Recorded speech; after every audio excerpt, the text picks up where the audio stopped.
week's Torah portion, Parshat Re'eh, we learn about the different kosher animals. And the Torah tells us 2 signs to know if the animal is kosher. Number 1, if it has split hooves, the bottom of the feet is not flat, but there's a split down the middle. And a second sign, when the animal eats and chews, it comes back up. It chews its cud, it comes back up after eating once for another time.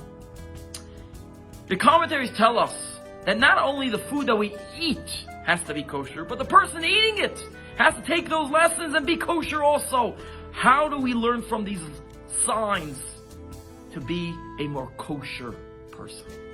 And they explain something beautiful. Split hooves represent this idea.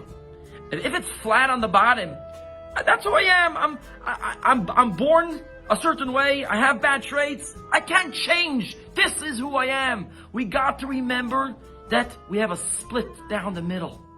Even if I'm on one side and I feel I was born with a bad trait, I'm angry, I'm always depressed, or I have another bad feeling, I can always work on myself to jump over to the other side, being a much more refined person.